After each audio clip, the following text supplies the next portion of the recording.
Friends, I am GDS Soni, director of engineers career group. हर बार की तरह मैं एक नवी वीडियो ਤੁਹਾਡੇ ਲਈ लेके आया और ये ਜਿਹੜੀ ਵੀਡੀਓ ਹੈਗੀ ਹੈ ਜੋ ਬਹੁਤ ਇੰਪੋਰਟੈਂਟ ਇਨਫੋਰਮੇਸ਼ਨ ਜਿਹੜੀ ਹੈਗੀ ਹੈ ਪੰਜਾਬ ਦੇ ਸਟੂਡੈਂਟਸ ਲਈ ਮੈਂ ਲੈ ਕੇ ਆ ਰਿਹਾ। ਸੋ ਤੁਸੀਂ ਅਗਰ ਪੰਜਾਬ ਦੇ ਸਟੂਡੈਂਟ ਹੈਗੇ ਹੋ PPSC JE ਦੇ ਐਗਜ਼ਾਮ ਦੀ ਵੇਟ ਕਰ ਰਹੇ ਹੋ ਤਾਂ ਇਹ ਵੀਡੀਓ ਤੁਹਾਡੇ ਲਈ ਬਹੁਤ ਇੰਪੋਰਟੈਂਟ ਹੈ ਬਿਕੋਜ਼ ਜਿਹੜਾ PPSC ਨੇ ਅੱਜ 11 ਨਵੰਬਰ ਨੂੰ ਇੱਕ ਨਵੀਂ ਨੋਟੀਫਿਕੇਸ਼ਨ ਜਾਰੀ ਕਰੀ ਹੈਗੀ, ਉਹਦੀ ਪੂਰੀ ਜਾਣਕਾਰੀ ਮੈਂ ਇਸ ਵੀਡੀਓ ਤੁਹਾਡੇ ਨਾਲ ਸ਼ੇਅਰ ਕਰਨ ਵਾਲਾ ਹੈਗਾ। ਸੋ ਇਸ ਵੀਡੀਓ ਨੂੰ ਲਾਸਟ ਤੱਕ जरूर देखना है। अगर तुम मेरी वीडियो फर्स्ट टाइम देख रहे हो तो इस चैनल को सब्सक्राइब कर लो बिकॉज मैं अपने चैनल पे सिर्फ ऑथेंटिक वीडियो होंदियां ने जिहदे तोड़ा कुछ भला हो सके वही वीडियो मैं है वो इस चैनल ते लेके आना। सो हर जानकारी को सारना पहला अपने तक पहुंचाने लिए जिहड़ा हैगा इस चैनल को हुणे सब्सक्राइब कर लो, नोटिफिकेशन भी ऑन कर लो सो मैं जिद्दां ही कोई नवी वीडियो लेके आवां तुहानू सारना पहला नोटिफिकेशन जिहड़ा है ओहदा मिल जावे। सो इस वीडियो च मैं गल करन वाला हैगा PPSC JE ने जिहड़ा सिविल दा जॉइंट इन्फॉर्मेशन मॉड्यूल जिहड़ा हैगा ओदी जिहड़ी एक ऑफिशियल नोटिफिकेशन जिहड़ी 11 नवंबर ਨੂੰ ਹੁਣ ਅੱਜ ਅਨਾਉਂਸ ਕੀਤੀ ਹੈਗੀ ਉਹਦੀ ਪੂਰੀ ਜਾਣਕਾਰੀ ਮੈਂ ਇਸ ਵੀਡੀਓ ਨਾਲ ਸ਼ੇਅਰ ਕਰ ਰਿਹਾ। ਸੋ ਇਸ ਵੀਡੀਓ ਜ਼ਿਆਦਾ ਤੋਂ ਜ਼ਿਆਦਾ ਆਪਣੇ ਫਰੈਂਡਸ ਨਾਲ ਸ਼ੇਅਰ ਕਰ ਦਿਓ ਸੋ ਦੈਟ ਤੁਹਾਡੇ ਨਾਲ ਜਿਹੜੇ ਤੁਹਾਡੇ ਫਰੈਂਡਸ ਨੇ ਉਹ ਵੀ ਅਵੇਅਰ ਹੋ ਜਾਣ ਔਰ ਉਹਨਾਂ ਨੂੰ ਵੀ ਜਿਹੜੀ ਜਾਣਕਾਰੀ ਹੈ ਉਹ ਪੂਰੀ ਪ੍ਰੋਪਰ ਮਿਲ ਜਾਵੇ ਸੋ ਦੈਟ ਜਿਹੜੇ ਤੁਹਾਡੇ ਮਨ 'ਚ ਕਨਫਿਊਜ਼ਨ ਹੈਗਾ ਉਹ ਇਸ ਵੀਡੀਓ ਨੂੰ ਦੇਖਣ ਤੋਂ ਬਾਅਦ ਸਾਰਾ ਦੂਰ ਹੋ ਜਾਏਗਾ। ਸੋ ਅੱਗੇ ਆਪਾਂ ਸਟਾਰਟ ਕਰਦੇ ਹੈਗੇ ਆ ਤਾਂ ਮੈਂ ਗੱਲ ਕਰ ਰਿਹਾ ਹੈਗਾ PPSC JE। ਜੀ ਹਾਂ, PPSC JE ਦਾ ਜਿਹੜਾ ਨੋਟੀਫਿਕੇਸ਼ਨ ਆਪਣੇ ਨੂੰ ਆਏ ਸੀਗੇ ਜਿਹਦੇ ਵਿੱਚ joint information module civil engineering branch ਦਾ ਹੁਣ ਤੱਕ ਨਹੀਂ ਭਰਿਆ ਗਿਆ ਸੀਗਾ, ਉਹਦੀ ਜਿਹੜੀ ਜਾਣਕਾਰੀ ਹੈਗੀ ਆ ਉਹ joint information module for civil engineering ਅੱਜ 11 ਨਵੰਬਰ ਨੂੰ PPSC ਦੀ ਵੈਬਸਾਈਟ ਤੇ ਜਿਹੜਾ ਹੈ ਓਪਨ ਹੋ ਗਿਆ, ਆਫੀਸ਼ੀਅਲ ਨੋਟੀਫਿਕੇਸ਼ਨ ਇਹਦੀ ਜਾਰੀ ਹੋ ਚੁੱਕਿਆ ਹੈਗਾ। ਸੋ ਹੁਣ ਕੁਝ ਇੰਪੋਰਟੈਂਟ ਚੇਂਜਸ ਇਹਦੇ ਵਿੱਚ ਆ ਗਏ ਨੇ। ਜਿਹੜੇ ਪਹਿਲਾ ਮੈਥਡ ਸੀਗਾ ਉਹ ਮੈਥਡ ਨੂੰ ਕਾਫੀ ਚੇਂਜ ਕਰਤਾ ਗਿਆ।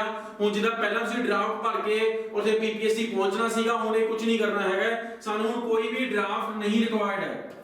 ਐਗਜ਼ਾਮੀਨੇਸ਼ਨ ਫੀਸ ਜਿਹੜੀ ਹੈਗੀ ਜਿਹੜੀ ਤੁਹਾਡੀ ਭਰੀ ਨਹੀਂ ਗਈ ਸੀ, ਡਰਾਫਟ ਨੂੰ ਭਰੀ ਜਾਣੀ ਸੀ, ਜਿਹੜੇ 1000 ਰੁਪਏ ਤੁਸੀਂ ਭਰਨੇ ਸੀਗੇ ਉਹ ਹੁਣ ਨਹੀਂ ਭਰਨੇ ਹੈਗੇ, ਉਹ ਜਿਹੜੇ ਡਰਾਫਟ ਦੇ ਰਾਹੀਂ ਹੀ ਭਰੇ ਜਾਣਗੇ। मतलब ਜਿਹੜਾ ਤੁਸੀਂ ਅਗਰ ਡਰਾਫਟ ਪਹਿਲਾਂ ਬਣਾ ਰੱਖਿਆ ਸਾਡਾ ਪਹਿਲਾਂ ਡਰਾਫਟ ਜਿਹੜਾ ਹੈਗਾ ਆਪਣਾ ਕੈਨਸਲ ਕਰ ਦਿਓ, ਨਾ ਹੀ ਤੁਹਾਨੂੰ ਜਿਹੜਾ ਹੈਗਾ PPSC ਜਾਣ ਦੀ ਲੋੜ ਹੈਗੀ ਹੈ। ਹੁਣ ਸਾਰਾ ਸਿਸਟਮ ਆਨਲਾਈਨ ਹੋ ਗਿਆ। ਮੈਂ ਤੁਹਾਨੂੰ ਆਪਣੀ ਵੀਡੀਓਜ਼ ਪਹਿਲਾਂ ਵੀ ਕਿਹਾ ਸੀਗਾ ਕਿ ਜਿਹੜਾ ਹੁਣ PPSC ਦਾ ਨਵਾਂ ਜਦੋਂ ਵੀ ਜੁਆਇੰਟ ਇਨਫੋਰਮੇਸ਼ਨ ਮੋਡਿਊਲ ਆਉਂਦਾ ਹੈਗਾ ਸੋ ਡਰਾਫਟ ਦੀ ਰਿਕੁਆਇਰਮੈਂਟ ਨਹੀਂ ਹੈ, ਇਹਨੂੰ ਕੈਨਸਲ ਕਰ ਦਿਓ ਕਿ ਪ੍ਰੋਸੈਸ ਹੁਣ ਨਵਾਂ ਆਏਗਾ ਔਰ ਇਹ ਸਭ ਕੁਝ ਚੇਂਜ ਹੋ ਜਾਏਗਾ। ਸੋ ਉਹੀ ਪੁਆਇੰਟ ਹੈ, ਹੁਣ ਸਾਰਾ ਪ੍ਰੋਸੈਸ ਜਿਹੜਾ PPSC ਜਿਹੜਾ ਹੈਗਾ ਉਹ ਚੇਂਜ ਕਰਤਾ ਹੈਗਾ। ਸੋ ਡਰਾਫਟ ਨਹੀਂ ਬਣਾਉਣਾ ਹੈਗਾ।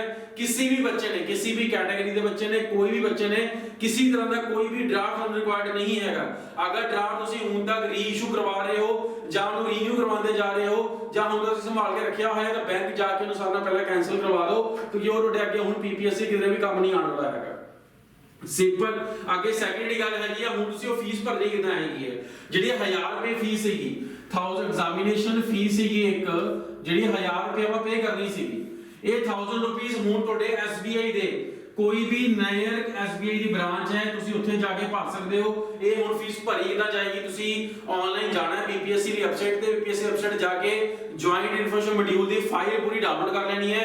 ਉਸ ਫਾਈਲ ਵਿੱਚ ਜਾ ਕੇ ਆਪਣਾ ਨਾਮ ਸਰਚ ਕਰ ਲੈਣਾ ਹੈ, ਕੰਟਰੋਲ F ਕਰਕੇ ਤੁਸੀਂ ਉਹ PDF ਫਾਈਲ ਵਿੱਚ ਆਪਣਾ ਨਾਮ ਸਰਚ ਕਰ ਲੈਣਾ ਹੈ। ਜਿਹੜੇ ਤੁਹਾਡੇ ਨਾਮ ਦਾ ਪੇਜ ਹੋਏਗਾ ਉਸ ਪੇਜ ਨੂੰ ਤੁਸੀਂ ਪ੍ਰਿੰਟ ਕਰੋਗੇ ਤਾਂ ਉਸ ਪੇਜ ਨੂੰ ਜਦੋਂ ਪ੍ਰਿੰਟ ਕਰੋਗੇ ਅਗਰ ਤੁਹਾਡੀ ਕੋਈ ਫੀਸ ਸਬਮਿਟ ਹੋਣੀ ਹੈਗੀ ਹੈ ਤਾਂ ਉੱਥੇ ਮੈਂਸ਼ਨ ਹੋਏਗਾ ਆਲਰੇਡੀ ਕਿ ਤੁਸੀਂ ਇੰਨੇ ਅਮਾਉਂਟ ਆਫ 1000 ਰੁਪਏ ਜਿਹੜੇ ਹੈਗੇ ਉਹ ਪੇ ਕਰਨੇ ਹੈਗੇ ਆ। ਸੋ ਤੁਸੀਂ ਉਹ ਪੇਜ ਜਿਹੜਾ ਹੈਗਾ ਉਹ ਲੈ ਕੇ ਜਾਣਾ ਹੈਗਾ SBI, ਉੱਥੇ ਜਾ ਕੇ ਤੁਸੀਂ 1000 ਰੁਪਏ ਭਰ ਕੇ UTR ਨੰਬਰ ਲੈ ਕੇ ਔਰ ਤੁਸੀਂ ਆਨਲਾਈਨ ਫਿਲ ਕਰ ਦੇਣਾ ਹੈਗਾ। ਇਹ ਜਿਹੜੇ ਬੱਚਿਆਂ ਦੀ ਫੀਸ ਰਹਿੰਦੀ ਹੈ। ਹੁਣ ਕੁਝ ਬੱਚਿਆਂ ਨੇ ਇਹ ਕਨਫਿਊਜ਼ਨ ਹੁੰਦਾ ਕਿ ਮੈਂ ਪਹਿਲਾਂ 3000 ਫੀਸ ਭਰੀ ਸੀਗੀ, ਮੈਂ ਹੁਣ ਦੁਬਾਰਾ 1000 ਰੁਪਏ ਭਰਨੇ ਕਿ ਨਹੀਂ ਭਰਨੇ, ਮੈਨੂੰ ਰਿਕੁਆਇਰਡ ਕਿ ਨਹੀਂ ਰਿਕੁਆਇਰਡ ਹੈ। ਇਹ ਤੁਹਾਡੇ ਜਿਹੜੇ ਬੱਚੇ ਨੇ 3000 ਫੀਸ ਵਾਲਾ ਭਰੀ ਸੀਗੀ, ਠੀਕ ਹੈ ਜੀ, ਉਹਨਾਂ ਨੂੰ ਕਿਸੇ ਵੀ ਤਰ੍ਹਾਂ ਦਾ 1000 ਰੁਪਏ ਹੁਣ ਕੋਈ ਫਿਲ ਨਹੀਂ ਕਰਨਾ ਹੈਗਾ ਬਿਕੋਜ਼ ਉਹ ਬੱਚਿਆਂ ਦਾ ਜਦੋਂ ਫਾਰਮ ਨਿਕਲੇਗਾ ਔਰ ਉੱਪਰ ਪਹਿਲਾਂ ਹੀ ਆਏਗਾ ਕਿ ਨੋ ਫੀਸ ਰਿਕੁਆਇਰਡ। ਠੀਕ ਹੈ, ਹੁਣ ਬੜਾ ਈਜ਼ੀ ਵੇ ਹੋ ਗਿਆ, ਇਹ ਕਨਫਿਊਜ਼ਨ ਬਿਲਕੁਲ ਦੂਰ ਹੋ ਗਿਆ ਕਿ ਮੈਂ ਫੀਸ ਭਰਨੀ ਹੈ ਕਿ ਨਹੀਂ ਭਰਨੀ ਹੈ। ਇਹ ਜੁਆਇੰਟ ਇਨਫੋਰਮੇਸ਼ਨ ਮੋਡਿਊਲ ਦੀ ਫਾਈਲ ਵਿੱਚ ਜਾਓ, ਇਹਦੀ ਜਿਹੜੀ ਫਾਈਲ ਹੈਗੀ ਮੈਂ ਟੈਲੀਗ੍ਰਾਮ ਚੈਨਲ ਤੇ ਤੁਹਾਡੇ ਨਾਲ ਸ਼ੇਅਰ ਕਰਤੀ ਹੈਗੀ ਹੈ।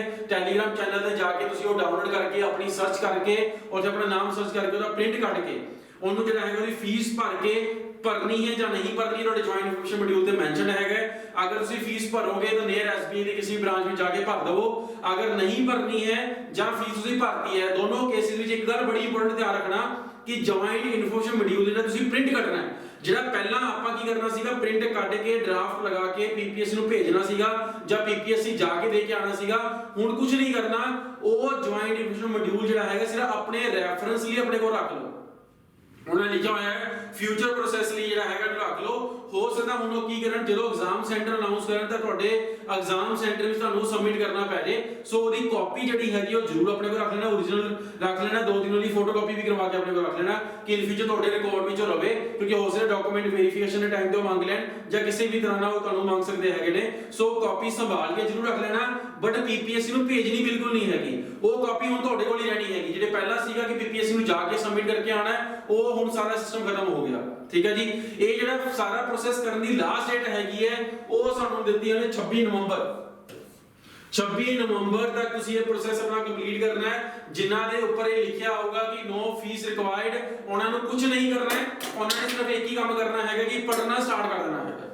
ਠੀਕ ਹੈ ਜੀ। ਉਹਨਾਂ ਦਾ ਸਿਰਫ ਇੱਕ ਹੀ ਕੰਮ ਹੈਗਾ, ਉਹਨਾਂ ਨੇ ਪੜ੍ਹਨਾ ਸਟਾਰਟ ਕਰ ਦੇਣਾ ਹੈ। ਪੜ੍ਹਨਾ ਬਹੁਤ ਜ਼ਿਆਦਾ ਜ਼ਰੂਰੀ ਹੈ, ਬਿਕੋਜ਼ ਮੈਕਸਿਮਮ ਬੱਚਿਆਂ ਦਾ ਇਹੀ ਪੁਆਇੰਟ ਹੈ ਕਿ ਉਹ ਬਿਨਾਂ ਪੜ੍ਹੇ, ਹੁਣ ਤੁਸੀਂ ਬਹੁਤ ਲੰਬੇ ਸਮੇਂ ਤੋਂ ਟਾਈਮ ਆਪਣਾ ਵੇਸਟ ਕਰਦੇ ਹੀ ਆ ਰਹੇ ਹੋ, ਤੁਹਾਨੂੰ ਪਤਾ ਹੀ ਹੈਗਾ।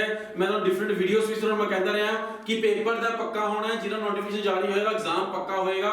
ਇਹ ਗੱਲ ਨਹੀਂ ਕਿ ਐਗਜ਼ਾਮ ਨਹੀਂ ਹੋਣਾ। ਸੋ ਆਪਣਾ ਪੜ੍ਹਨਾ ਨਾ ਛੱਡੋ, ਬਟ ਮੈਨੂੰ ਪਤਾ ਤੁਹਾਡੇ ਚੋਂ 95% ਬੱਚਿਆਂ ਨੇ ਪੜ੍ਹਨਾ ਛੱਡਿਆ ਹੋਇਆ ਹੈ। ਸੋ ਪੜ੍ਹਨਾ ਆਪਣਾ ਸਟਾਰਟ ਕਰ ਦਿਓ। ਹੁਣ ਕੋਈ ਡਿਫਿਕਲਟ ਪ੍ਰੋਸੈਸ ਨਹੀਂ ਹੈ, ਪ੍ਰੋਸੈਸ ਦੇ ਵਿੱਚ ਉਲਝਣਾ ਨਹੀਂ ਹੈਗਾ। ਕਿਸੇ ਨੂੰ ਪ੍ਰੋਸੈਸ ਵਿੱਚ ਹਜੇ ਵੀ ਕੋਈ ਡਾਊਟ ਹੋਵੇ ਤਾਂ ਤੁਸੀਂ ਟੈਲੀਗ੍ਰਾਮ ਚੈਨਲ ਤੇ ਮੇਰੇ ਨਾਲ ਕਨੈਕਟ ਕਰ ਲੈਣਾ। ਇਹ ਜਿਹੜਾ ਐਗਜ਼ਾਮ ਹੈਗਾ, ਮੈਂ ਤੁਹਾਨੂੰ ਲਾਸਟ ਇੱਕ ਵੀਡੀਓ ਬਣਾਈ ਸੀ, ਮੈਂ ਕਿਹਾ ਸੀਗਾ 10 ਦਸੰਬਰ ਤੋਂ ਪਹਿਲਾਂ ਸਾਰਾ ਪ੍ਰੋਸੈਸ ਕੰਪਲੀਟ ਹੋ ਜਾਏਗਾ ਤੇ 10 ਦਸੰਬਰ ਤੋਂ ਪਹਿਲਾਂ ਐਗਜ਼ਾਮ ਹੋ ਜਾਣਾ ਹੈ। ਤਾਂ ਫਰਸਟ ਵੀਕ ਆਫ ਦਸੰਬਰ ਤੁਸੀਂ ਐਗਜ਼ਾਮ ਐਕਸਪੈਕਟ ਕਰਕੇ ਚਲੋ ਕਿ ਜਿਹੜਾ ਪੀਪੀਐਸਸੀ ਨੇ ਐਗਜ਼ਾਮ ਲੈਣਾ ਫਰਸਟ ਵੀਕ ਦਸੰਬਰ ਐਗਜ਼ਾਮ ਹੋ ਜਾਣਾ ਹੈਗਾ। ਇਹ ਜਿੱਦਾਂ ਹੀ 26 ਨਵੰਬਰ ਨੂੰ ਲਾਸਟ ਡੇਟ ਨਿਕਲਣੀ ਹੈਗੀ, ਉਸ ਤੋਂ 1-2 ਦਿਨਾਂ ਬਾਅਦ ਉਹਨਾਂ ਨੇ ਐਗਜ਼ਾਮ ਡੇਟ ਵੀ ਅਨਾਉਂਸ ਕਰ ਦੇਣੀ ਹੈ। ਜੋ ਐਕਸਪੈਕਟਡ ਹੈ ਉਹ ਦਸੰਬਰ ਦੇ ਫਰਸਟ ਵੀਕ ਹੀ ਹੈ। ਨਵੰਬਰ ਦੇ ਲਾਸਟ ਵਿੱਚ ਐਸਜੀ ਦੇ ਇੰਟਰਵਿਊ ਜਿਹੜੇ ਹੈ ਸ਼ਡਿਊਲ ਹੋਣਗੇ, ਤਾਂ ਫਰਸਟ ਵੀਕ ਦਸੰਬਰ ਜਿਹੜਾ ਹੈਗਾ ਇਹ ਤੁਹਾਡੇ ਪੇਪਰ ਜਿਹੜੇ ਰਿਟਨ ਐਗਜ਼ਾਮ ਹੈਗਾ ਉਹ ਜਿਹੜਾ ਹੈ ਸ਼ਡਿਊਲ ਹੋਣਾ ਹੈ। ਜਿਹੜੇ ਬੱਚਿਆਂ ਨੇ ਕੋਈ ਕਰੈਕਸ਼ਨ ਹੈਗੀ ਹੈ, ਜਿੱਦਾਂ ਹੁਣ ਸਪੋਜ਼ ਮੇਰਾ ਨਾਮ ਗਲਤ ਭਰਿਆ ਗਿਆ, ਮੇਰਾ ਫਾਦਰ ਨੇਮ ਗਲਤ ਹੋ ਗਿਆ, ਮੇਰਾ ਡੇਟ ਆਫ ਬਰਥ ਗਲਤ ਹੋ ਗਿਆ, ਜਾਂ ਕੋਈ ਵੀ ਕਰੈਕਸ਼ਨ ਹੈਗੀ ਹੈ, ਉਹ ਕਰੈਕਸ਼ਨ ਦੇ ਕੇਸ ਵਿੱਚ ਤੁਸੀਂ ਪੀਪੀਐਸਸੀ ਦੇ ਆਫਿਸ ਵਿੱਚ ਹੀ ਜਾਣਾ ਹੈਗਾ। ਉਹਦਾ ਆਨਲਾਈਨ ਕੋਈ ਪ੍ਰੋਸੈਸ ਨਹੀਂ ਹੈਗਾ। ਓਨਲੀ ਤੁਹਾਨੂੰ ਕਰੈਕਸ਼ਨ ਕਰਨ ਲਈ ਪੀਪੀਐਸਸੀ ਆਫਿਸ ਜਾਣਾ ਪਏਗਾ। ਇੱਕ ਵਾਰ ਦੁਬਾਰਾ ਸੁਣ ਲਓ, ਅਗਰ ਕਰੈਕਸ਼ਨ ਕਰਾਣੀ ਹੈ ਤਾਂ ਹੀ ਪੀਪੀਐਸਸੀ ਦੇ ਆਫਿਸ ਜਾਣਾ ਹੈਗਾ, ਨਹੀਂ ਤਾਂ ਪੀਪੀਐਸਸੀ ਦੇ ਆਫਿਸ ਜਾਣ ਦੀ ਕੋਈ ਲੋੜ ਨਹੀਂ ਹੈਗੀ। ਕੋਈ ਫਾਰਮ ਉਹਦੇ ਭੇਜਣ ਦੀ ਲੋੜ ਨਹੀਂ ਹੈਗੀ, ਕੁਝ ਨਹੀਂ ਕਰਨਾ। ਜੁਆਇਨਟ ਮੋਡਿਊਲ ਦਾ ਪ੍ਰਿੰਟ ਕੱਢ ਕੇ ਆਪਣੇ ਕੋਲ as a reference, as a record ਆਪਣੇ ਕੋਲ ਸੇਵ ਕਰਕੇ ਰੱਖ ਲਓ। ਅਗਰ ਤੁਹਾਡੇ ਉੱਪਰ ਉੱਥੇ ਲਿਖਿਆ ਆ ਰਿਹਾ ਕਿ ਫੀਸ 1000 ਰੁਪਏ ਜਮ੍ਹਾਂ ਹੋਣੀ ਹੈ, ਤਾਂ ਉੱਥੇ ਜਾ ਕੇ ਐਸਬੀਆਈ ਬੈਂਕ ਦੇ ਕੋਈ ਤੁਹਾਡੀ ਬ੍ਰਾਂਚ ਕੋਲ ਹੈਗੀ ਹੈ, ਉੱਥੇ ਜਾ ਕੇ ਆਪਣੀ ਫੀਸ ਜਿਹੜੀ ਭਰ ਕੇ ਆ ਜਾਓ ਤੇ ਆਪਣਾ ਆਨਲਾਈਨ ਫਾਰਮ ਜਿਹੜਾ ਹੈ ਕੰਪਲੀਟ ਕਰ ਲਓ। ਇਹ ਸਿੰਪਲ ਜੀ ਗੱਲ ਹੈਗੀ ਹੈ। ਹੁਣ ਜਿਹੜਾ ਸਾਰਿਆਂ ਨਾਲੋਂ ਇੰਪੋਰਟੈਂਟ ਗੱਲ ਹੈਗੀ ਉਹ ਇਹ ਹੈਗੀ ਕਿ ਪੜ੍ਹਨਾ ਸਟਾਰਟ ਕਰ ਦਿਓ ਬਿਕੋਜ਼ ਆਪਣੇ ਕੋਲ ਸਿਰਫ 20-25 ਦਿਨ ਹੀ ਬਚਦੇ ਨੇ, ਇਸ ਤੋਂ ਜ਼ਿਆਦਾ ਦਿਨ ਆਪਣੇ ਕੋਲ ਨਹੀਂ ਹੈਗੀ। ਅੱਜ 11 ਨਵੰਬਰ ਹੈਗੀ ਹੈ ਤੇ 1 ਦਸੰਬਰ ਨੂੰ ਜਿਹੜਾ ਹੈਗਾ ਅਰਾਊਂਡ 20 ਦਿਨ ਹੀ ਆਪਣੇ ਕੋਲ ਜਿਹੜੇ ਆ ਉਹ ਬਚਦੇ ਆ। ਉਹ ਇਹੀ 20-25 ਦਿਨ ਤੁਹਾਡੇ ਕੋਲ ਹੈਗੇ ਨੇ। ਜੇ ਤੁਸੀਂ ਆਪਣੀ ਤਿਆਰੀ ਕਰਨੀ ਹੈ, ਅਗਰ ਤੁਸੀਂ ਬੜੇ ਲੰਬੇ ਸਮੇਂ ਤੋਂ ਆਪਣੀ ਤਿਆਰੀ ਛੱਡ ਚੁੱਕੇ ਹੋਏ ਹੋ, ਤਾਂ ਤੁਸੀਂ ਪੜ੍ਹਨਾ ਅੱਜ ਦੇ ਅੱਜ ਸਟਾਰਟ ਕਰ ਦਿਓ, ਬਿਕੋਜ਼ ਪੜ੍ਹੇ ਬਿਨਾ ਪੜ੍ਹੇ ਪੇਪਰ ਨਹੀਂ ਨਿਕਲਣਾ ਹੈਗਾ। ਮੈਂ ਬਾਰ-ਬਾਰ ਤੁਹਾਨੂੰ ਆਪਣੀ ਵੀਡੀਓਜ਼ ਨੂੰ ਸਮਝਾ ਰਿਹਾ ਸੀਗਾ ਕਿ ਸਿਰਫ ਜੁਆਇੰਟ ਇਨਫੋਰਮੇਸ਼ਨ ਮੋਡਿਊਲ ਭਰਨ ਨਾਲ ਫੀਸ ਭਰਨਾ ਪੇਪਰ ਨਹੀਂ ਨਿਕਲਣਾ ਹੈਗਾ, ਬਟ ਉਹਦੇ ਨਾਲ ਤਿਆਰੀ ਕਰਨੀ ਵੀ ਜ਼ਰੂਰੀ ਹੈਗੀ ਹੈ।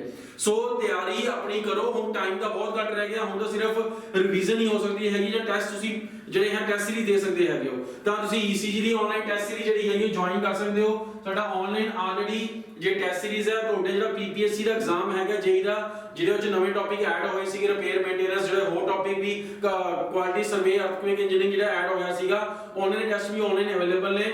ਫੁੱਲ ਐਂਡ ਟੈਸਟ ਵੀ PPSC ਦੇ JEE ਦੇ ਐਗਜ਼ਾਮ ਦੇ ਹਿਸਾਬ ਨਾਲ ਅਵੇਲੇਬਲ ਨੇ।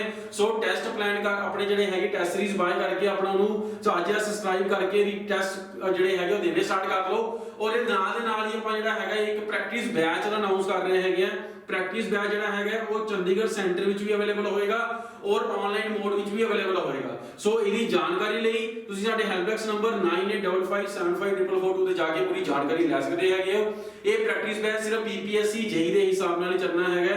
ਉਹੀ 15-20-25 ਦਿਨ ਦਾ ਟਾਈਮ ਲੈ ਕੇ ਆਪਾਂ ਚੱਲਾਂਗੇ। ਉਹਦੇ ਵਿੱਚ ਤੁਹਾਨੂੰ ਸਾਰੇ ਸਵੈਟ ਜਿਹੜੇ ਕੁਐਸਚਨ ਹੈਗੇ ਨੇ, ਡਬਲਯੂ ਦੇ ਕੁਐਸਚਨ ਬਣਦੇ ਨੇ, ਜਿਹੜੇ ਕਨਸੈਪਟ ਬਣਦੇ ਨੇ ਉਹ ਤੁਹਾਨੂੰ ਸਾਰੇ ਪੜ੍ਹਾ ਦਿੱਤੇ ਜਾਣਗੇ। ਸੋ ਦੈਟ ਜਿਹੜਾ ਇਹ ਹੁਣ ਸ਼ਾਰਟ ਟਰਮ ਵਿੱਚ ਘੱਟ ਟਾਈਮ ਵਿੱਚ ਆਪਣਾ ਪੇਪਰ ਪਾਸ ਕਰਨਾ ਚਾਹ ਰਿਹਾ, ਜਿਹਨੇ ਪਹਿਲਾਂ ਪੜ੍ਹਿਆ ਹੋਇਆ ਰਿਵਾਈਜ਼ ਕਰਨਾ ਚਾਹ ਰਿਹਾ, ਤੁਹਾਨੂੰ ਆਪਾਂ ਕੁਇਕ ਰਿਵੀਜ਼ਨ ਕਾਈਂਡ ਆਫ ਕਰਵਾ ਦਾਂਗੇ। ਸੋ ਦੈਟ ਸਾਡੀ ਵੀ ਹੈਗਾ ਕਿ ਤੁਹਾਡੇ ਦਾ ਪੇਪਰ ਹੈਗਾ, ਬਿਕੋਜ਼ ਪੇਪਰ ਬਾਰ-ਬਾਰ ਨਹੀਂ ਨਿਕਲਦਾ। ਜਿਹੜਾ ਤੁਹਾਡਾ ਸੁਪਨਾ ਹੈ JEE ਬਣਨ ਦਾ, ਉਹ ਕਿਤੇ ਨਾ ਕਿਤੇ ਆਪਾਂ ਤੁਹਾਡੀ ਹੈਲਪ ਕਰ ਸਕੀਏ, ਉਹਨੂੰ ਪੂਰਾ ਕਰ ਸਕੀਏ ਔਰ ਤੁਹਾਡਾ ਜਿਹੜਾ ਗੋਲ ਹੈਗਾ ਅਫਸਰ ਬਣਨ ਦਾ ਉਹ ਪੂਰਾ ਹੋ ਸਕੇ।